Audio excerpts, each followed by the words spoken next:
Bom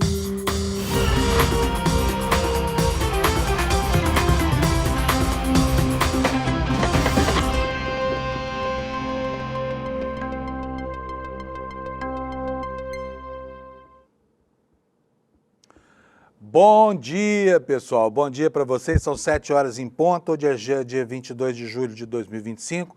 Nós estamos começando agora a edição desta terça-feira do Desperta, né? E vamos começar mais um dia tenso no Brasil por causa dessa campanha infamante movida pela família Bolsonaro para tentar livrar o patriarca da barra da cadeia, que é o que vai inevitavelmente acontecer. Mas daqui até lá é um caminho cheio de percalços, como a gente tem visto, né? Porque as provocações não cessam, existe um empoderamento dessa extrema-direita nojenta brasileira feita pelo presidente dos Estados Unidos, né? Que é outro exatamente feito pela mesma matéria, e enquanto isso os ânimos vão se exaltando aqui por causa das sacanagens que o Eduardo Bolsonaro está fazendo junto com aquele outro sujeito, Paulo Figueiredo, né? Um empresário falido aqui no Brasil, já foi até preso, né? E estão lá hoje empenhados em afundar a economia brasileira para tentar salvar o Bolsonaro da refrega. E isso tem gerado consequências que a gente não suspeitava que pudesse acontecer, por causa do inusitado de uma situação esdrúxula como essa, em que um país tenta se meter em decisões da justiça de outro país, que é efetivamente uma democracia já madura, uma democracia com quase 50 anos de idade, né? Então o nosso programa hoje corre sobre esse eixo, tá bom? Há muitas repercussões aqui no Brasil, né? A campanha no Congresso que o PL começa a fazer, definindo que a pauta agora é anistia ao Bolsonaro. Querem aprovar também um projeto de lei que retira do Supremo Tribunal Federal o foro para julgar bandidos como Jair Bolsonaro. E, enfim, existe uma movimentação muito estranha e muito intensa lá nos bastidores políticos em Brasília, quando tudo deveria estar sereno. Por quê? Porque os deputados e os senadores estão de férias, né? Mas a agitação continua. E ontem nós tivemos lá em Brasília uma cena de exacerbação, só pode ser descrita dessa forma. Por quê? O próprio Bolsonaro, depois de uma reunião com a bancada do PL para levar o partido a sair em sua defesa, né? a engrossar os fogos em sua defesa, ele saiu de lá sabendo da proibição do ministro Alexandre de Moraes de se exibir perante órgãos da internet, né, redes sociais, e apareceu mostrando a tornozeleira, se fazendo de vítima lá. Sentou ali no banquinho e falou: isso aqui é uma humilhação para ver como é que o país trata um ex-presidente da República. Como se ele fosse um ex-presidente normal, né? Como se não fosse um baita golpista, como se não tivesse tentado torpedear as instituições da democracia brasileira e como se nada disso tivesse acontecido, porque é o que parece. Lá na Terra plana onde eles habitam, nada de grave aconteceu. Ah, mas só que aqui na Terra redondinha aconteceu muita coisa grave, e é sobre essas coisas graves mesmo que a gente vai falar durante o programa de hoje. Então, bom dia para você que está acordando, vamos sair da cama, gente, agitados. Hoje o dia vai ser um pouquinho mais quente aqui em São Paulo, começando com 14 graus. Tem gente aí saindo de casa de camiseta regata, porque faz tanto tempo que a cidade não amanhece com 14 graus, faz exatamente 26 dias hoje, né? Então, a gente já nem se lembra mais daquele calorão do ano passado, sabe? Aquele que castigou tanta gente, a gente ansiava tanto pela chegadinha desse frio. Agora o pessoal já está com o saco cheio do frio, querendo que a meteorologia mude. Mas não vai mudar não, tá? Vou mostrar aqui para vocês o mapa da previsão para a gente começar o programa de hoje. Olha, esse aqui é o mapa do Brasil. O que importa aqui são duas coisas apenas. Aqui em cima, olha, nessa área que você está vendo aqui, onde eu estou passando aqui o meu mouse, que vai do Amapá até a cabeça do cachorro, chuvas torrenciais. Isso aqui não muda. Todo dia é assim, varia um pouquinho para baixo, um pouquinho para cima essa área aqui. E nós temos mais aqui embaixo, que é exatamente isso aqui que importa mais, né? A ocorrência de geada prevista aqui, olha, nessa região que vai desde a Serra Catarinense até o interior do estado de São Paulo, região ali de Guaratuba. Então, toda essa área esteve sujeita durante a madrugada à ocorrência de neblina, e amanhã isso continua, portanto o frio volta e São Paulo vai passar a ter uma semana a partir da quarta-feira, uma semana chuvosa, como tem sido comum nesse inverno aqui, né? Um inverno atípico perto dos que nós estamos vivendo, tá bom? Então é isso, restante do Brasil com tempo bom, né? Vamos ver aqui o mapa da previsão do tempo. Olha aqui, ó, chuva mesmo só lá no Nortão, né? E essas chuvas chegam até o sul do estado do Pará, o sul do estado do Amazonas, e elas seguem caminhando pelo litoral do Nordeste, vão afetar praticamente todos os estados ali, né, do Maranhão até o estado de Sergipe, aqui embaixo na divisa com a Bahia. Então, essa é a previsão do tempo, tá? Nós estamos olhando aqui o mapa da noite, eu vou colocar aqui o mapa da manhã para que a gente possa saber como é que está a situação agora nas próximas horas. E vou, de novo, me referir aqui às temperaturas nessa região mais fria, porque é onde está a atipicidade da meteorologia durante o dia de hoje, né? Então vamos ver, Porto Alegre amanheceu com 11, a temperatura vai a 21, Florianópolis vai de 15 a 25, ó, hoje é um dia bem quente lá para o pessoal de Florianópolis, né? Mais quente do que a média. Curitiba, capital mais fria do Brasil, amanheceu com 10, temperatura vai chegar a 24. Aqui em São Paulo, a temperatura foi de 13 na madrugada, irá até 27, portanto vai ser um dia quente, né? No Rio de Janeiro, temperatura variando entre 13 graus e 30 graus. Belo Horizonte, temperatura variando de 13 a 27 graus, tá? E vamos ver Campo Grande aqui, porque Campo Grande também tem essas ondas de frio que passam por lá, e lá a temperatura está agradável, vai fazer calorzinho agora no começo da tarde. A temperatura chega a 33 graus, né? Faz tempo que o pessoal lá do Mato Grosso do Sul não vinha temperaturas assim. E lá em Cuiabá, tudo normal, começando 19 graus o dia, de madrugadinha, né? 19 graus para eles lá é um inverno rigoroso. E a temperatura vai chegar a 34 graus. São essas as condições meteorológicas no Brasil. Espero que você tenha um bom dia, aproveite o calorzinho aqui no Sudeste. Vai durar pouco, tá? Amanhã volta tudo ao normal. Ou seja, tudo frio e chuvoso outra vez. Vamos começar a ver o noticiário, gente? Notícia principal, né? Notícia principal está em todos os jornais do Brasil, hoje está até em alguns outros jornais do mundo. O ministro Alexandre de Moraes deu 24 horas ontem para os advogados do Bolsonaro explicarem por que ele foi ontem participar daquela palhaçada lá no Congresso, né? Um momento em que ele para diante dos jornalistas lá, mostra a tornozeleira e fala uma frase boba qualquer, dizendo assim, isso aqui é uma humilhação para um presidente da República, sabendo, porque ele havia sido comunicado antes, que isso era proibido. E por que ele foi comunicado? Porque uma das entrevistas programadas para ontem era com o site Metrópolis. Minutos antes dessa entrevista, o Bolsonaro falou, não, peraí, eu preciso me certificar de que não serei preso. Mandou Metrópolis perguntar ao Supremo. E o ministro Alexandre de Moraes falou, proibido, não é para usar redes sociais, nem as suas, nem as de terceiro. Porque aí é aquela história do sujeito dar uma desperto, né? Estou proibido de falar na minha rede, mas eu posso ser entrevistado na rede do outro. Então vou aproveitar a rede do outro para fazer aquilo que eu não posso fazer na minha. E aí Xandão cortou as asinhas dele, mas não adiantou porque o Bolsonaro é um sujeito que desconhece a autoridade, né, a não ser do império da vontade dele, e aí apareceu lá na frente dos jornalistas e se complicou muito. Então os advogados hoje têm que explicar por que ele foi fazer isso, por que ele foi desafiar a ordem do juiz, do ministro Alexandre de Moraes, e a partir daí, Alexandre de Moraes decide se bota ele na gaiola ou se deixa mesmo ele só com a coleirinha da tornozeleira eletrônica. Tudo isso vai ser decidido ao longo do dia de hoje, então você pode ter certeza absoluta que o dia promete, né? E você vai ter que ficar aí ligadinho na gente aqui para saber o que está acontecendo, tá bom? Vamos ver o noticiário? Como é que está? Começando aqui pelo site do ICL. Como eu falei, a manchete principal está aqui conosco também, no iclnoticias.com.br. Moraes dá 24 horas para a defesa esclarecer os vídeos de falas de Bolsonaro após a proibição. Eu vou ler aqui para vocês outros destaques, porque hoje tem tanta coisa aqui que eu tenho certeza que o Chico Alves, nosso editor, teve dificuldade em escalar a manchete dele, tá bom? Aqui menorzinho, olha, Supremo recebe pedido de prisão preventiva de Bolsonaro por violar cautelar e articular sanções. E aqui, olha, deu previsto, né? Tem uma frase do Barão de Tararé que eu gosto muito dela, eu vivo citando ela por aqui, hoje eu vou citar de novo. De onde nada se espera, daí é que não sai nada mesmo. Então nós vamos contrariar aqui a frase do Barão de Tararé, fazer o raciocínio contrário, tá? De onde se espera alguma coisa, daí é que sai mesmo, tá? É o que aconteceu aqui. Vocês viram que o Trump, né, na ânsia de punir o Brasil, porque está, enfim, julgando os crimes desse clã Bolsonaro, o Supremo proibiu o Bolsonaro de dar entrevistas, né?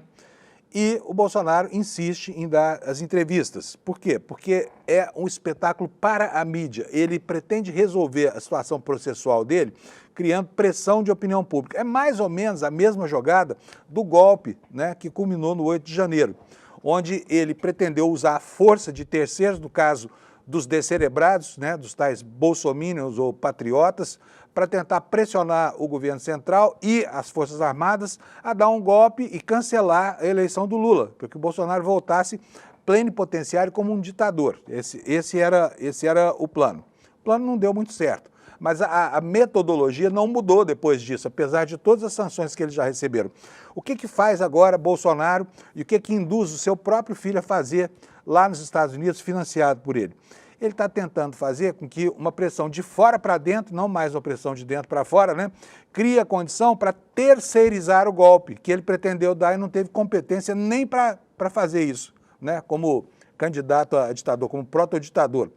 Então, o que ele quer? Ele quer forçar o Lula, presidente do Brasil, a conter um movimento de enfraquecimento da nossa economia, né, para que o Lula convença ou obrigue o Supremo Tribunal Federal a parar a perseguição contra o Bolsonaro. É um raciocínio tão ridículo, né? Mas ele sensibiliza algumas almas penadas por aí pelo mundo e não é fácil conviver com as consequências. Por quê? Porque a extrema-direita está no poder, ela manda na ex-democracia americana e ela está fazendo estragos no Brasil, que começam, né, a sair pela culatra, tiros que começam a sair pela culatra. Mas aí, o que aconteceu em função disso? Olha só, o governo americano pegou 8 ministros do Supremo Tribunal Federal e falou, olha, esses aqui são malditos, vou tirar o visto desse aqui, lei Magnitsky que vem aí, não sei o que mais, ameaças mil. Por enquanto é só a questão do visto, mas é oficial, né? Os ministros, 8 dos 11, não podem mais ir aos Estados Unidos. Eu não sei se eles estão reclamando disso, mas o fato é que isso impõe uma restrição indevida ao direito de ir e vir, que é atinente a qualquer cidadão, é um direito reconhecido, né, da Declaração Universal dos Direitos do Homem. As pessoas não podem ser barradas de entrar em um determinado país por causa de uma questão de natureza ideológica, né? E, bom, 8 ministros foram enquadrados nesse índex maldito e perderam o direito de ir aos Estados Unidos, mas 3 não. 3 não. Cássio com K, o André Mendonça e quem? Quem é o terceiro, você se lembra? Luiz Fux, né? Aquele que está sendo aclamado, adorado pelos bolsonaristas. E ontem ele foi o último a votar no plenário virtual do Supremo, né, em relação às medidas cautelares aplicadas ao Bolsonaro. Olha, de onde tudo se espera, daí é que sai tudo mesmo, tá? Ele votou conforme se esperava, votou a favor do Bolsonaro. O placar dessa sessão virtual terminou em 4-1. Ele foi a única dissidência, né? E os bolsonaristas adoraram, eles agora acham que tem 3 ministros na corte. E eu começo a achar a mesma coisa também, acho que você está pensando a mesma coisa, porque não é possível esse alinhamento do ministro Luiz Fux sempre com eles, né? Vamos acompanhar como é que isso vai ficar. Mas está aqui, olha, a manchete aqui no nosso portal. Fux vota contra a tornozeleira para Bolsonaro, fica isolado e a medida acaba com placar de 4-1. Né? Está aqui a obra do ministro Luiz Fux, né? Temos outro destaque aqui, a entrevista exclusiva que o ministro Fernando Haddad deu aqui ao ICL. Foi uma ótima entrevista, com perguntas muito bem feitas, muito bem formuladas pelo Eduardo Moreira, para posicionar a gente em relação a certas questões que são muito importantes na concepção do ministro. Por exemplo, definir o que é super ricos. Por que a gente está falando em super ricos? Por que é essa galera e qual é o número de super ricos do país? Por que eles foram escolhidos como alvos do Haddad para conseguir a compensação para aquilo que será gasto, concedendo a isenção do imposto de renda para quem ganha até R$5.000. Ele explicou isso de uma maneira muito bacana e você vai ver daqui a pouco aqui com a gente, tá bom? E além disso falou também sobre as bets, diz que isso é inaceitável, mas eu quero lembrar aqui que o governo federal continua faturando, né? E muito com as bets no Brasil. Bom, vamos lá, olha, teve durante as últimas horas do dia de ontem mais essa novidade aqui que você vai ver, olha. Isso aqui é uma denúncia do Eduardo Bolsonaro, tá? Moraes bloqueia contas de Eduardo Bolsonaro para conter ações nos Estados Unidos. Não vi em nenhum lugar que eu consultei aqui durante a madrugada a confirmação de que isso tem acontecido, mas o Eduardo Bolsonaro está dizendo que aconteceu. O Moraes bloqueou a conta dele, tá bom? E, além disso, o ministro Xandão, nosso herói nacional, mandou abrir uma apuração sobre esse estranho movimento, essa casa de apostas em que se transformou a antevéspera, as horas que vieram logo antes, né, do anúncio das sobretaxas no Brasil. Muita gente ganhou um dinheirão com isso, viu? Comprando dólar a um determinado valor e vendendo logo depois, horas depois, né, com uma margem muito alta por causa do anúncio. Gente que sabia certamente do que seria anunciado e não se fez de rogada. Foi lá e jogou estima-se que sejam 4 bilhões de reais no mercado financeiro, apostando mais uma vez contra o Brasil, né? Então isso tudo agora vai ser apurado pela via judicial. Está aqui, Moraes abriu apuração sobre insider trading antes do tarifaço de Trump. Qual é o objetivo disso aqui? Descobrir quem foram esses investidores, porque os nomes deles ficam registrados, tem uma ata eletrônica para esse tipo de transação, e descobrir como é que essa informação chegou até eles, tá? Porque foi um movimento extremamente atípico que aconteceu nesse dia. Daqui a pouquinho a gente vai falar mais sobre isso, tá bom? Olha, temos notícias também de que os parceiros norte-americanos, ou estadunidenses, como queira, das empresas brasileiras, são empresas nos Estados Unidos que importam insumos do Brasil. Insumos, por exemplo, como o café em grão, ou o suco de laranja, né? Ou tantas outras coisas que a gente vende lá para os Estados Unidos. Essas empresas estão numa situação muito complicada. E aqui está a manchete. Olha, empresa que importa suco de laranja do Brasil, portanto, empresas dos Estados Unidos, vão à justiça lá contra o tarifaço do Trump. Portanto, começam a acontecer aqui as primeiras repercussões judiciais, que já eram esperadas desde que isso foi anunciado, porque muita gente nos Estados Unidos vai pagar o preço dessa maratona ideológica, né, que o Trump inventou contra o Brasil.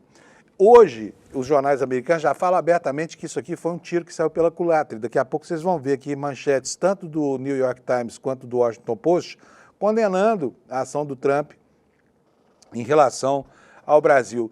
A pior das perdas não é nem a perda econômica, avaliam os analistas econômicos lá nos Estados Unidos, é a perda de credibilidade, Por quê? Os Estados Unidos, até aqui, era um país considerado o grande parceiro confiável, tanto que o dólar é a moeda de reserva de transações internacionais, praticamente todas, né? E isso vai se perdendo na medida em que o imperador ridículo que a opinião pública americana elegeu usa a moeda, a força dessa moeda, para criar constrangimentos a democracias, como, por exemplo, a democracia brasileira, e a economias de outros países que são grandes parceiros comerciais dos Estados Unidos, tá? Então, nós temos todo esse cenário aí.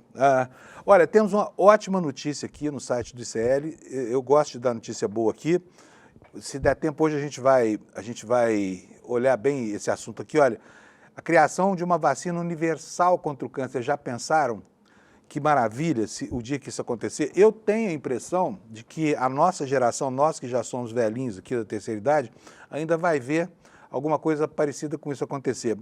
Os especialistas mesmo são muito céticos, né? Porque eles falam que o câncer não é a mesma doença em todos os corpos e um mesmo câncer no organismo pode ser diferente de um tumor muito parecido em outro organismo. Então, as esperanças até aqui de uma panaceia anti-câncer, de uma vacina contra cânceres, ela era considerada uma meta utópica, mas já não é mais, porque está aqui, olha, os cientistas estão avançando nisso aqui. Eu tenho a impressão que a nossa geração vai ver isso acontecer, o que é uma boa notícia para quem está envelhecendo, viu, gente? Porque o maior fator de risco para a ocorrência de câncer, você sabe qual que é? Vou dar algumas alternativas para você, tá? Produtos industrializados, alimentícios, letra A. Letra B, tabagismo. Letra C, alcoolismo. Letra D, poluição. E letra E, idade. Qual que você acha que é o fator que mais predispõe o sujeito ao câncer? Se você disse letra E, idade, você acertou, tá? Todo mundo que passa dos 80 a 90 anos desenvolve algum tipo de câncer. Parece que é uma arma inventada pela nossa biologia aqui para encerrar a nossa vida quando tudo mais falha nesse sentido, ou seja, o sujeito sobreviveu aos acidentes, às doenças, sobreviveu a todos os riscos da vida, ficou muito velho, ele tem que morrer, e aí ocorre o câncer, que é a última de todas as doenças, e a morte é sempre muito, muito ruim, né? A qualidade de vida nos últimos anos é muito ruim, mas agora tudo isso começa a se colocar aí no horizonte de possibilidades muito interessantes, que é descobrir uma vacina contra a mutação das células. Isso está acontecendo, a gente vai ver daqui a pouco, tá bom? Então vamos começar a detalhar essas notícias? Vamos lá, começando aqui pela entrevista do ministro Fernando Haddad. Ontem o ministro Fernando Haddad deu entrevistas para uma série de órgãos de imprensa, um deles, o ICL, foi uma excelente entrevista que o Eduardo Moreira fez. Eu vou colocar um trecho para vocês aqui verem essa entrevista aqui. O Haddad e o Eduardo Moreira são amigos. O Eduardo colocou isso na entrevista, dizendo claramente, olha, eu tenho admiração e respeito, mas vou fazer aqui alguns desafios. E foram ótimos esses desafios, porque deram a oportunidade ao ministro de explicar direitinho qual é a sua estratégia em relação, pelo menos, né, ao privilégio dado, né, pelo foco da economia para os segmentos mais vulneráveis da população brasileira, tá?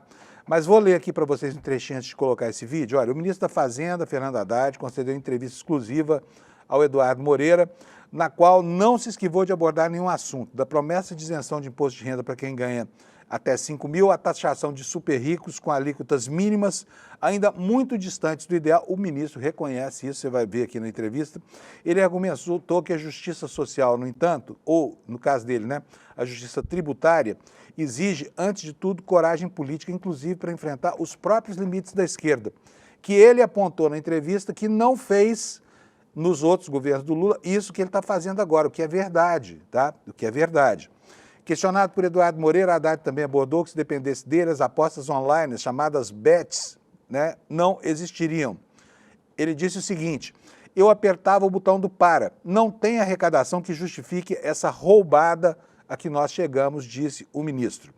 E agora eu vou colocar para você aqui um trechinho dessa entrevista, para que você possa saber o que pensa o nosso ministro da Fazenda na conversa que teve, franca, com o Eduardo Moreira. Sato, roda para a gente, por favor. O que faz uma pessoa ser super rica e como essa proposta que está sendo apresentada vai taxar essas pessoas a partir de agora? Na história do Brasil, ajuste fiscal significa penalizar as camadas mais vulneráveis da população. A direita, todo dia, fala em ajuste fiscal, porque sabe que, historicamente, nunca recaiu sobre ela o ajuste fiscal. Por isso que nós chegamos a 800 bilhões de reais de incentivos fiscais para empresários e nem de longe nós chegamos a isso de benefícios sociais para a população de baixa renda. Eu propus para o presidente, antes de aceitar o cargo de ministro da Fazenda, quando ele me sondou, eu falei, olha, eu quero te fazer uma consulta prévia para nós remarmos na mesma direção. Estamos numa armadilha, só que eu vou preservar o pobre no orçamento. Eu vou pegar e falar, olha, quem é que não está contribuindo? Então, pegar lá o andar de cima, o pessoal do 1% que não paga imposto, e vou fazer em cima deles o ajuste. O presidente vibrou, como você pode imaginar, e falou, não, Haddad, eu quero isso mesmo, eu sempre tive as contas em ordem, nos meus 8 anos de governo, ninguém pode me acusar de responsabilidade fiscal. Você está dizendo que isso é importante para o crescimento, eu vou comprar essa ideia, mas você está me garantindo que você vai preservar o pobre no orçamento, você vai botar o rico no imposto de renda. E nós percebemos que 141 mil brasileiros, ou seja, estamos falando de 0,1% da população, né? Nós temos 200 milhões. 140 milhões seria 0,1, exatamente. A ordem de grandeza é a ordem de grandeza é menos de 0,1%. Isso. Tinha rendimentos na casa de 1 milhão por ano e não pagavam sequer 10% de imposto de renda, que é o que uma professora de escola pública paga. Agora, o problema é que, a partir daí, da classe média, a curva, a alíquota, começa a cair. E chega nessa casa de renda a 2,5% de alíquota média. O que nós propusemos? Na minha opinião, a equipe muito engenhosa falou assim, Vamos pedir para esse cara que está pagando 2,5% de alíquota e que ganha mais de 1 milhão por ano para completar 10%. Completar. Quer dizer, se ele paga 5, vai pagar mais 5. Se ele paga 2, vai pagar mais 8. Se ele paga 10, não vai pagar mais nada.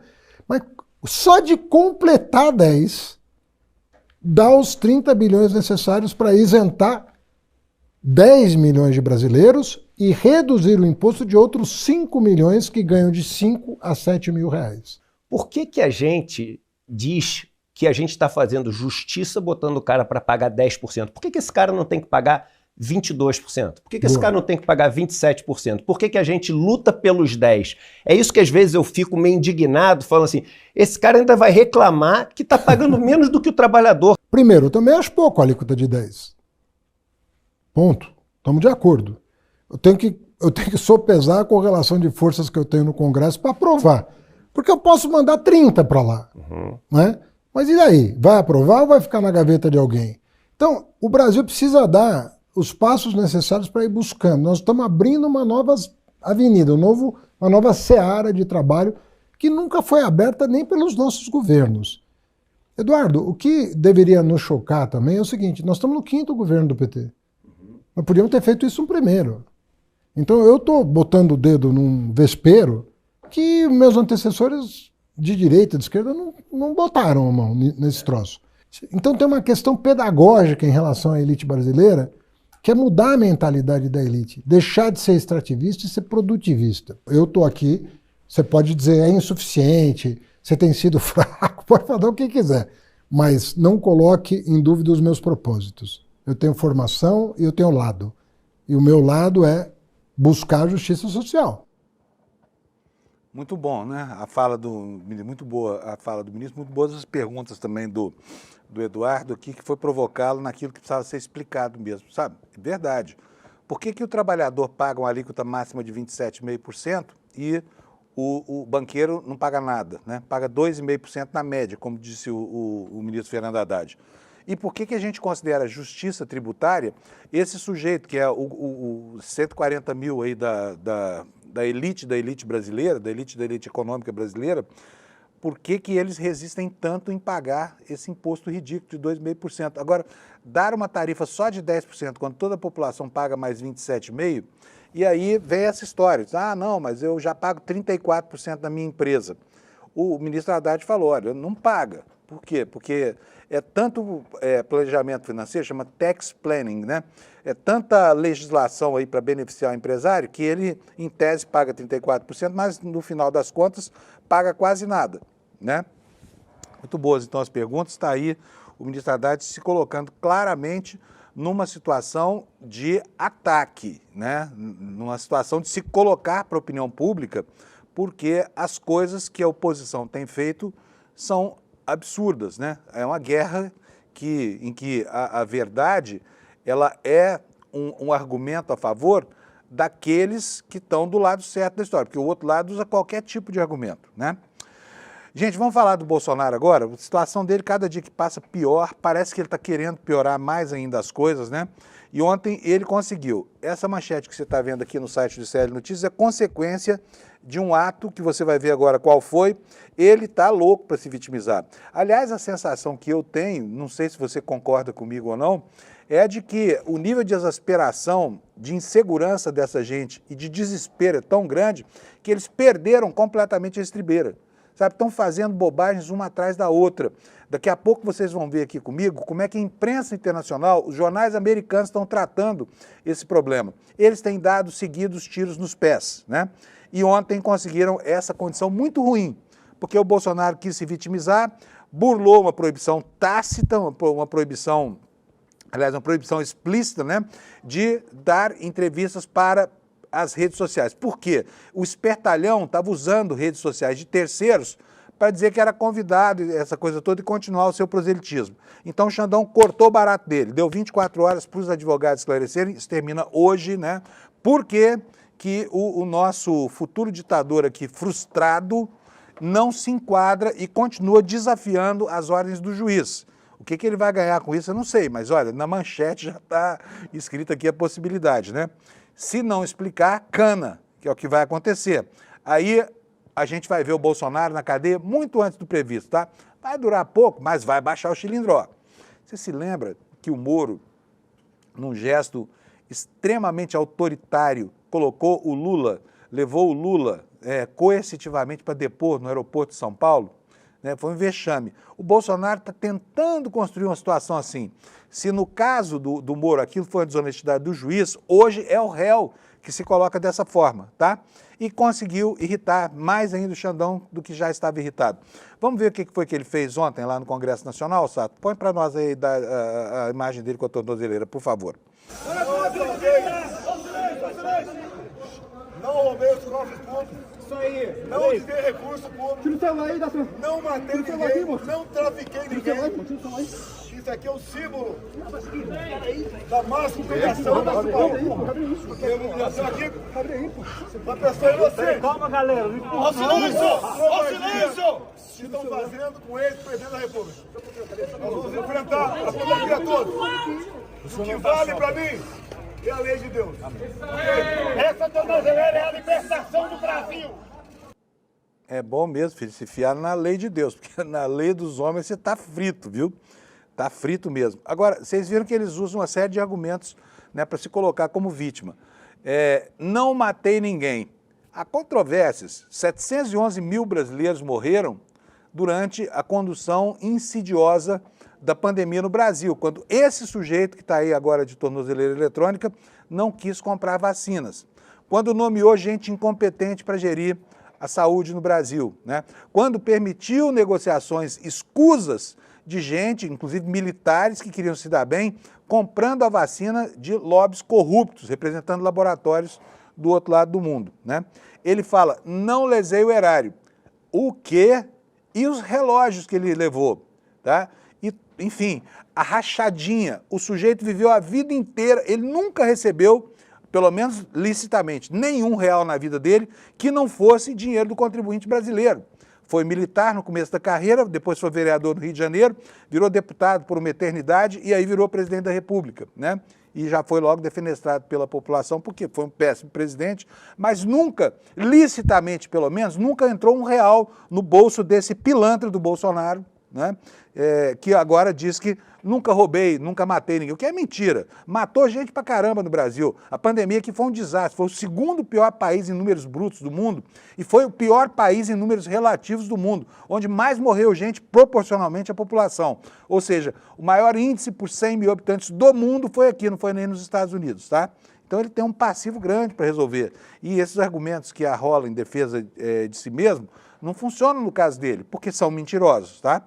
Mas vamos ver aqui o que foi que aconteceu. Então, ele apareceu lá, fez essa pantomima toda aí, mostrou a tornozeleira, e o Xandão tinha mandado avisar ele, a pedido dele mesmo, que era proibido aparecer em redes sociais dele e também de terceiros, né? E aí o Bolsonaro fez essa palhaçada toda lá para se fazer de vítima, apresentou sua tornozeleira e irritou muito o ministro Alexandre de Moraes. E deu nisso aqui que eu vou ler para vocês agora. O ministro Xandão, do Supremo, deu 24 horas para a defesa de Jair Bolsonaro esclarecer declarações do ex-presidente após ter proibido uma transmissão ou veiculação de áudio e vídeo de entrevistas do ex-mandatário nas redes sociais. Em sua decisão na noite desta segunda, Moraes pede esclarecimentos sob pena de decretação imediata da prisão do réu. No documento, ele mostra imagens do ex-presidente mostrando a tornozeleira e prints de vídeos com as falas dele sendo compartilhadas nas redes sociais. Bolsonaro falou com jornalistas na tarde de segunda na Câmara dos Deputados, quando saía da reunião com parlamentares que fazem oposição ao governo Lula, parlamentares do seu próprio partido, do PL, que ontem acorreram, foram poucos, mas estavam lá, né? Ele disse o seguinte, como você ouviu, covardia o que estão fazendo com o ex-presidente da República. Vamos enfrentar tudo e todos. O que vale para mim é a lei de Deus, declarou o ex-presidente. Isso aqui é um símbolo de máxima humilhação, afirmou, apontando para a tornozeleira. Mas não é humilhante, pelo menos ele não considera humilhante, ter coordenado as articulações para a decretação do estado de sítio no Brasil, que era o que ele desejava, né? E abarcado com o seu conhecimento, é o que diz a Procuradoria-Geral da República, é o que diz a Polícia Federal, com o seu conhecimento, ações terroristas, como, por exemplo, a Operação Punhal Verde e Amarelo, que tinha por objetivo eliminar quem? O presidente da República, o vice-presidente e também o ministro, que hoje é o chefe deste inquérito, né? E por falar nessa reunião da oposição ontem lá na Câmara, quero mostrar para vocês o que disse, né, a Damares, a senadora Damares, ex-ministra. Quem diria, né, que o Brasil tivesse uma pessoa como essa na condução da pasta de direitos humanos? Meu Deus do céu. Vamos lá ver o que disse a Damares ontem ao final dessa reunião. Bolsonaro encantou lá o PL e o partido saiu de lá dizendo que está em defesa do Bolsonaro com uma única pauta. Você vai saber agora qual é essa pauta, porque o Sato vai rodar para nós o VT da Damares. Roda, Sato, por favor. Decidimos que a pauta do Senado será o impeachment do senhor ministro do Supremo Tribunal, Alexandre de Moraes. Será a pauta que a oposição vai trabalhar nos próximos dias. Foi por culpa dele que nós estamos sendo tarifados. Todas as decisões dele já estão comprovadas que violaram direitos humanos. Então o Senado decide que a pauta única da oposição será a votação imediata do impeachment do ministro Alexandre de Moraes. Alô, Sato? Opa, olha eu aqui. Ela fala impeachment. O impeachment do Bolsonaro. Tem muito problema aqui com a nossa câmera, não tem problema, a gente continua aqui. Resultado dessa confusão toda, que aconteceu, né? A expectativa da prisão do Bolsonaro. Será possível que a gente vai ver isso antes do julgamento? O Bolsonaro está pedindo, o ministro Alexandre de Moraes, ele quer ir para a cadeia, né? Está pedindo. E olha aqui, ó, tem muita gente acreditando nos dois campos, tá? No campo progressista e no campo dos reaças, que isso vai acontecer. Olha a manchete aqui do Metrópolis. Governistas e oposição veem prisão de Bolsonaro como iminente, ou seja, imediata.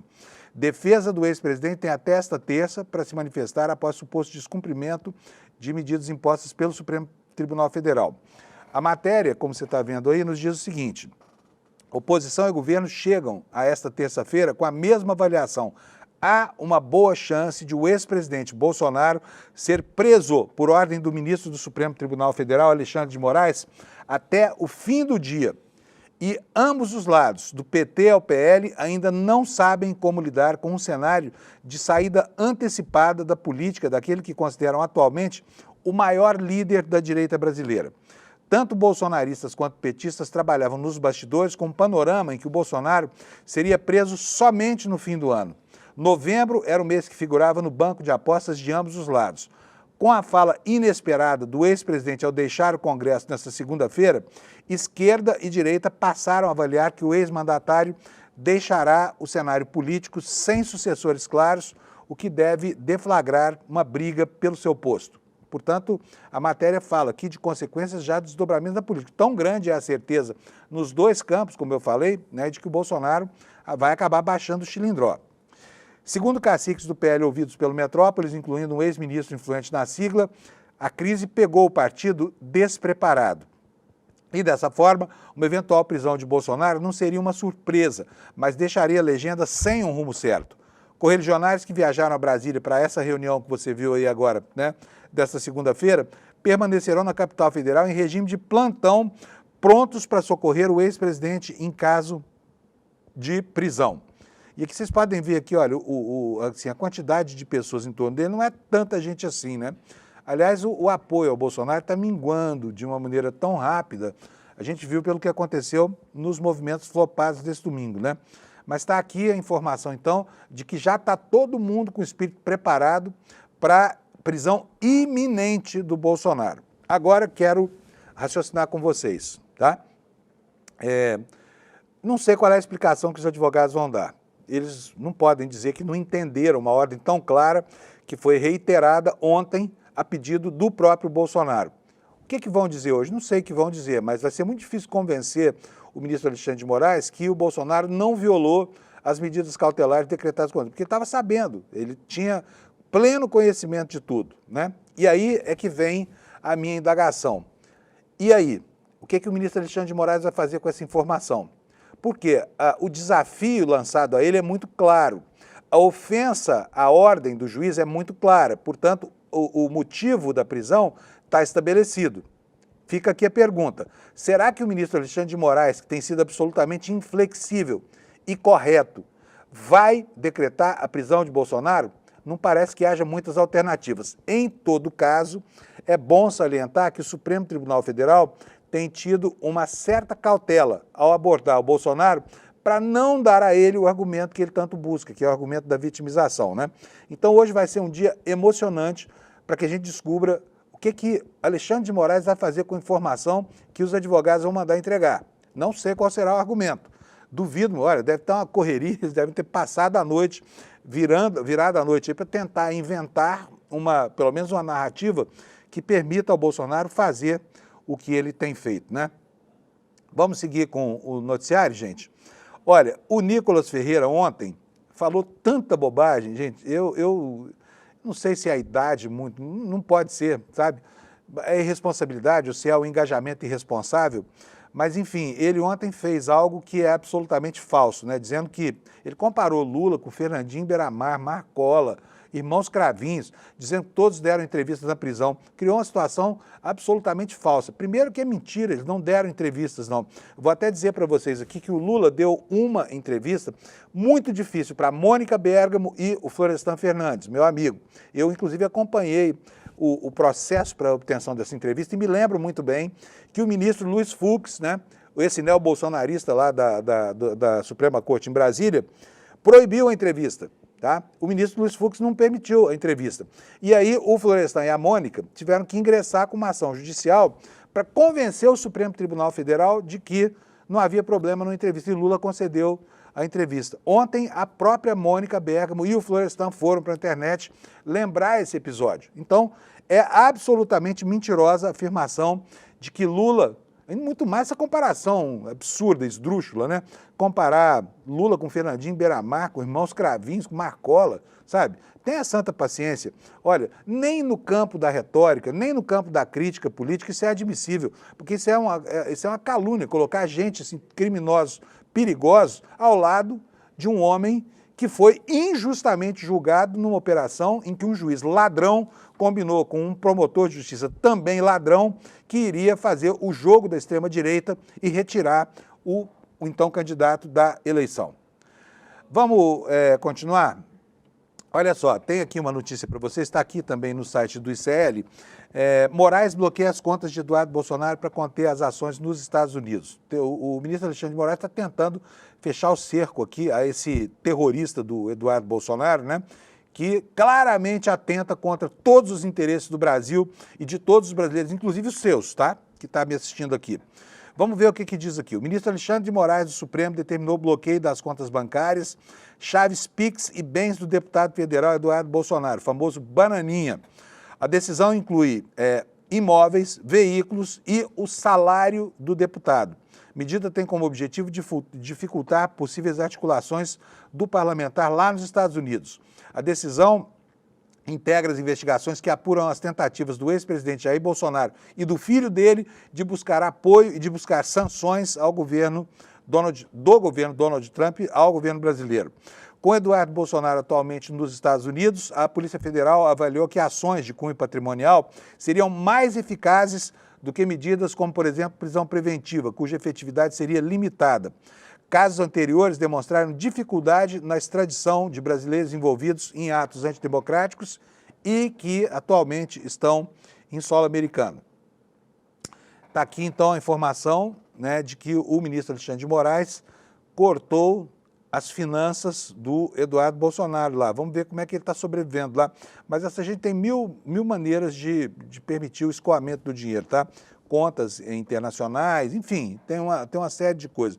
Mas hoje, pode esperar, daqui a pouquinho já estão eles reclamando aqui. Perseguição, quer nos levar à míngua, vai matar os filhos do Eduardo Bolsonaro de fome lá nos Estados Unidos, coitado. Ele já apareceu humilhantemente cortando grama da mansão que alugou lá nos Estados Unidos. Enfim, vai ser uma choradeira aí. E não é só isso, hein? Tem mais, porque aqui tem rolo, tá? Aqui tem rolo grosso, olha só. Outra manchetezinha aí para você. Moraes abre apuração sobre insider trading antes do tarifaço de Trump. Insider trading é informação privilegiada. São aqueles sujeitos muito bem posicionados que estão ali na boca do fato gerador da especulação do mercado, aguardando a oportunidade de botar o dinheiro para trabalhar, para produzir mais dinheiro sem nenhum tipo de produção de riqueza na economia, né? O que eles fazem? É um grupo de pessoas que, por vinculação política, está ali ao lado de quem sabe o que vai acontecer, usa essa informação para fazer investimentos gigantes. E olha, foram gigantescos mesmo, hein? Os aportes de dinheiro no dia do tarifaço que ninguém esperava. Então tinha gente que sabia. O que o Xandão quer saber? Quer saber quem falou para essa gente o que ia acontecer e o que essa gente ganhou. Por que essa gente ganhou? Olha aqui a matéria que está na Agência Brasil, que nós reproduzimos aqui no site do ICL, matéria do André Richter. O ministro Alexandre de Moraes do Supremo Tribunal Federal determinou nesta segunda a abertura de investigação sobre o suposto uso de informações privilegiadas envolvendo o tarifaço anunciado pelo presidente dos Estados Unidos, Donald Trump, contra o Brasil, mecanismo que é conhecido como insider trading. O pedido de investigação foi feito na semana passada ao Supremo pela Advocacia Geral da União, no âmbito de inquérito no qual o deputado Eduardo Bolsonaro, Bananinha, é investigado por atuação junto ao governo norte-americano para promover medidas de retaliação contra o governo brasileiro. Eu não diria contra o governo, é contra o Brasil, né? Não é quem vai sofrer com isso tudo não é o governo só, é o Brasil inteiro. E também, especialmente, ministros do Supremo. Para quê? Para tentar barrar o andamento da ação penal sobre a trama golpista que pretendia impedir a posse do presidente Lula no terceiro mandato em 2022. Em março deste ano, o Eduardo, que é filho do Bolsonaro, pediu licença do mandato, se picou, foi para os Estados Unidos, né? E hoje, ontem, no caso, no despacho de ontem, o ministro Alexandre de Moraes determinou que o pedido da AGU seja transformado em uma petição apartada do inquérito de Eduardo Bolsonaro e tramite em sigilo. Portanto, uma nova ação para investigar a picaretagem, tá? E do lado dele tá cheio de vigaristas, viu, gente? Tá cheio de vigaristas oportunos. Por exemplo, Paulo Figueiredo, que é um bandido, já foi preso nos Estados Unidos, puxou cadeia lá, por quê? Porque lesou um monte de gente com um investimento no qual o Trump era sócio. Era um hotel lá no Rio de Janeiro que ia se chamar Trump Tower ou coisa parecida, né? Deixou um monte de gente aí a ver navios, ele se mandou para os Estados Unidos, acabou pegando uma prisão. Hoje é posa de bacana aí o neto do ditador, né, estimulando golpes de Estado. Não sei se isso vai ajudá-lo a resolver de qualquer forma as pendências judiciais que ele tem, que não são poucas, né? Mas está aí o tal do Paulo Figueiredo, né? Então vamos lá. No despacho, Moraes determinou que o pedido da AGU seja transformado em um outro processo. Bolsonaro foi alvo de uma operação, foi obrigado a colocar tornozeleira eletrônica. As medidas foram determinadas pelo Xandão, que alegou que havia risco iminente de fuga, acolhendo os argumentos da Polícia Federal, tá bom? Lá fora, começam a acontecer as reações a esse estranho, bizarro tarifaço conseguido por Eduardo Bananinha contra o Brasil. E nós temos aqui uma outra notícia, olha só, as empresas que são importadoras do suco de laranja no Brasil, que vivem disso, porque não tem suco de laranja disponível no mundo para atender a demanda dessas indústrias lá nos Estados Unidos. Então, os importadores americanos dos sucos no Brasil vão à justiça desafiando o tarifaço do Trump. O que eles querem? Eles querem trabalhar, sabe? Pagando 50% de tarifas, porque quem paga não é o governo americano, é o consumidor americano. Nessa relação, quem paga é o empresário americano, né? Que vai, para ele, o insumo principal da atividade dele, que é o suco da laranja brasileiro, vai custar 50% a mais. Obviamente que isso vai se refletir lá na mesa do consumidor americano, mas as empresas estão prevendo aí muitas dificuldades, né, em função desse tipo de restrição. Olha, a notícia dá conta do seguinte, olha, a empresa americana Johanna Foods, especializada na produção de sucos, afirmou que os preços do suco de laranja nos Estados Unidos podem aumentar entre 20% e 25% em razão dessas novas tarifas impostas às importações do Brasil. Essa empresa já entrou com uma ação judicial contra o governo dos Estados Unidos, alegando que a medida é ilegal. Segundo uma carta datada de 9 de julho, então o presidente Trump informou ao presidente brasileiro que imporia essa tarifa de 50%. Procuradores brasileiros acusaram Bolsonaro de envolvimento em um plano para assassinar o atual presidente Lula, etc, etc. A Johanna Foods, que fornece cerca de 75% do suco de laranja não concentrado da marca própria vendido nos Estados Unidos, alega que essa nova tarifa não representa nenhuma emergência econômica, que é um requisito, é uma exigência legal e que, portanto, o presidente não tem autoridade para impô-la. Em um documento oficial, o advogado da empresa, que se chama Mark Kaplan, afirma que a chamada Carta do Brasil não tem base legal nem base estatutária. Ele disse o seguinte: ela não é uma ordem executiva, nem faz referência ou modifica ordens executivas existentes, disse o advogado. Entre os clientes dessa empresa estão grandes redes como Walmart, como Wegmans, Safeway e outras mais, né, que abastecem efetivamente a mesa do consumidor americano. E essa empresa afirma que a tarifa pode gerar prejuízo de 68 milhões de dólares para eles, né? Mais do que qualquer lucro registrado desde a fundação da empresa lá em 1995. O advogado ainda alerta que a medida pode resultar em demissões de funcionários sindicalizados e administrativos, além de reduzir a produção em suas fábricas em Flemington, Nova Jersey e Spokane, Washington. A empresa opera 700 pessoas nesses estados. Portanto, esse aqui é o tiro do Trump saindo pela culatra do consumidor americano, né? Não é uma situação fácil, tá? Outra coisa, olha só, o presidente Lula também continua denunciando essa excrescência toda, né? E o que ele disse, segundo o jornal Valor Econômico? Inimigos da democracia utilizam o comércio como instrumento de coerção, que parece muito claro para todo mundo. Vamos ver o que a justiça americana vai dizer. O que a justiça americana vai dizer dessa prática, né, abusiva lá do presidente Donald Trump. Mas vamos lá para o que disse o Lula. O Lula afirmou nessa segunda-feira que os inimigos da democracia utilizam o comércio como instrumento de coerção e chantagem. A fala acontece em meio às tensões resultantes da chantagem tarifária anunciada pelo presidente Donald Trump com as suas tarifas de 50%. Novamente, sem citar o nome de Trump, Lula reiterou o posicionamento feito horas antes, quando declarou que o extremismo está reeditando práticas intervencionistas como forma de atacar a democracia. Na semana passada, o governo dos Estados Unidos também anunciou o cancelamento dos vistos americanos de 8 ministros do Supremo. O presidente lá no Chile participou de um evento sobre democracia. Lula disse ontem que as conquistas dos países estão em xeque e que o extremismo avança sobre as instituições. Ao fazer uma análise das relações geopolíticas contemporâneas, o chefe do executivo brasileiro afirmou que os inimigos da democracia não recorrem mais aos tanques, mas promovem uma guerra cultural como meio de coerção. Lula disse o seguinte: eles controlam o algoritmo, semeiam o ódio e espalham o medo. Promovem uma verdadeira guerra cultural. Utilizam o comércio como instrumento de coerção e de chantagem. Atacam as instituições, a ciência e as universidades. A extrema-direita organizada internacionalmente oferece um novo consenso de Washington, ou melhor, o dissenso de Washington. Antidemocrático, negacionista, intervencionista, disse o presidente brasileiro. Na visão dele, a democracia está perdendo espaço nos últimos anos para a extrema-direita com comportamento. Aqui atenção para as palavras que ele usou. São palavras muito acertadas, tá? Abre aspas.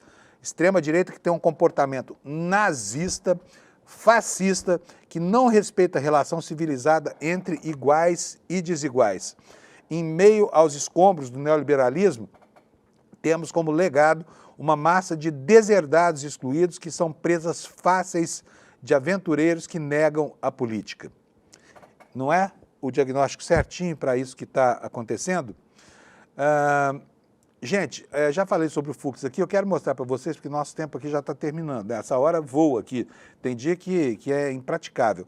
Mas eu quero mostrar para vocês duas matérias dos jornais americanos. Antes eu vou colocar aqui um trechinho de uma outra matéria do Metrópolis, que está falando aqui o seguinte, olha, com Trump o dólar perde força diante de 24 entre as 27 moedas globais. Desde a posse do republicano, a moeda americana só se valorizou em relação ao peso argentino e à lira turca e ao dólar de Hong Kong. Perdeu feio, inclusive aqui no Brasil, né? A matéria diz desde que a posse do Trump como presidente dos Estados Unidos, em janeiro, o mercado global de câmbio passou por um expressivo realinhamento. Dados produzidos pela consultoria Elos Aita mostraram que o dólar se desvalorizou frente a 24 dessas 27 moedas consideradas moedas globais. Agora vamos ver o que está acontecendo com isso, porque a corrosão da credibilidade dos Estados Unidos é algo muito impressionante, tá? E eu quero mostrar para vocês aqui duas críticas que apareceram então, hoje e ontem, na edição aqui primeiro do Washington Post, né? O jornal mais atacado pelo Trump por causa dos Epstein Files, mas a matéria aqui diz respeito mesmo a uma condição, a essa condição de intimidação. Olha, o jornal americano, e a gente sabe que a imprensa americana resiste lá ao fascismo do Trump, eles têm resistido, pelo menos os grandes portais, mas aqui estão tratando, olha, a intimidação de Trump ao Brasil está saindo pela culatra, artigo publicado ontem à noite no The Washington Post. O Papai Noel chegou cedo para o presidente Lula. O presente foi enviado por Trump por meio desse ataque desajeitado à soberania do Brasil, disse um diplomata ao jornal sobre as ameaças tarifárias a Bolsonaro. E olha aqui, ó, manifestantes usam máscaras aqui do Trump, né? Pode ver aqui a mensagem, ó, 50% Brasil aqui. E isso aconteceu na sexta-feira aqui em São Paulo, tá? A mensagem está chegando por lá. Vamos lá o que diz o colunista Ishaan Tharoor. Há cerca de 5 décadas, um presidente dos Estados Unidos provocou uma mudança na relação de seu país com o Brasil. O presidente Carter decidiu pôr fim ao que havia sido um apoio americano incondicional a uma série de ditaduras anti-esquerdistas latino-americanas, incluindo o regime apoiado por militares entrincheirados em Brasília. A ênfase de Carter nos direitos humanos é acreditada por alguns políticos brasileiros por ajudar a criar um espaço para a transição no Brasil para a democracia em meados da década de 80. Mesmo com o tratamento dado por Carter aos aliados autocráticos dos Estados Unidos, sendo usado como instrumento contra ele durante a vitoriosa campanha de Ronald Reagan em 1980. Meio século depois, diz o Washington Post, a situação se inverteu curiosamente. Um presidente dos Estados Unidos explicitamente indiferente à causa dos direitos humanos globais se posicionou em defesa de um eleitorado político no Brasil que demonstra abertamente nostalgia dos tempos da ditadura militar, diz o Washington Post. O presidente Donald Trump ameaça romper laços com o segundo país mais populoso do hemisfério em apoio ao ex-presidente Bolsonaro, um militante de extrema-direita que enfrenta julgamento por seu suposto papel em um violento plano de golpe que se seguiu à eleição do presidente Luiz Inácio Lula da Silva. Está mais do que claro para a opinião pública americana que o Bolsonaro é um candidato a ditador. Está em todos os jornais. Só mesmo os idiotas, os descerebrados, os imbecis lá, que não são poucos lá, né? Porque o Trump ainda tem apoio de 45% da população, apesar do vexame global que ele está passando. Olha, outra matéria aqui também no The Washington Post. Outra manchete, olha aí. A guerra comercial de Trump atinge um novo nível baixo. A tradução é automática, baixo nível, tá? Entenda-se como baixo nível, com grandes tarifas sobre o Brasil. Trump está correndo para proteger o ex-presidente brasileiro, Jair Bolsonaro, dos processos judiciais. E aqui a matéria fala aqui o seguinte, olha, uma das metas tarifárias mais recentes e mais preocupantes de Trump é o Brasil. Trump anunciou sua intenção de pôr tarifas de 50%, a quarta maior democracia do mundo, a partir de 1º de agosto. Isso poderia elevar o custo do café e do suco de laranja para consumidores americanos. O Brasil é o maior fornecedor estrangeiro de ambos os produtos básicos para o café da manhã. E ele está tarifando o Brasil com qual propósito? Pergunta o jornal. A carta que Trump publicou no dia 9 de julho, endereçada ao presidente Lula da Silva, oferecia múltiplas justificativas. E ela começa inteira, a primeira lauda, falando deste ser das trevas chamado Jair Messias Bolsonaro. Tá? É isso, gente. O noticiário fica por aqui. Antes de sair, eu preciso dizer para você o seguinte. Por favor, olhe o que é o ICL Eterno, tá? Aqui no telão, fazendo favor, Sato. Vamos botar aqui, olha. Tá aqui, olha. ICL Eterno é um pacote de novidades que o Eduardo Moreira preparou. Nós temos certeza que você vai achar isso tudo muito importante, até porque eu tenho certeza de que você aprova o jornalismo que se faz aqui, que é um jornalismo absolutamente livre de qualquer interferência que não seja o interesse público para orientar as nossas ações. E eu posso dar o meu testemunho pessoal daqui, tá? De jornalista há quase 45 anos, que eu nunca vi um ambiente de tanta liberdade como este aqui. Muito provavelmente é por isso que você está aqui. E é é por isso, para manter esse jornalismo, que o ICL precisa que você conheça essa novidade chamada ICL Eterno. Faltam só 5 dias, vai ser no domingo que vem. Eu acho que é do seu interesse nos ajudar a financiar essa plataforma de informação e de educação, porque isso faz a diferença no Brasil, que é um país hoje que padece por falta de qualidade, né, de iniciativas como essa. É só você vir aqui, olha, no despertaicl.com.br, ou então você vai ali naquele QR Code, fotografa com a câmera do seu celular, que vai cair aqui mesmo, despertaicl.com.br, faz sua inscrição aqui, faltam só 5 dias, vai ser domingo, às 8 horas da noite, tá? E vai conhecer o que é o ICL Eterno. A gente não pode falar o que é, mas eu garanto para vocês que é extremamente revolucionário, que você vai adorar. Então vai conhecer, despertaicl.com.br. Aproveita que agora tem um intervalo aqui justamente para falar do que é o ICL Eterno, e vai lá, faz a sua inscrição, tá? Ajuda bastante a gente. Só de você assistir, não paga nada, não tem que assinar nada. É só assistir, tá? despertaicl.com.br. Quero desejar para você uma ótima terça-feira, bom dia, e a gente se encontra aqui amanhã às 7 da manhã. Tchau, obrigado pela sua audiência.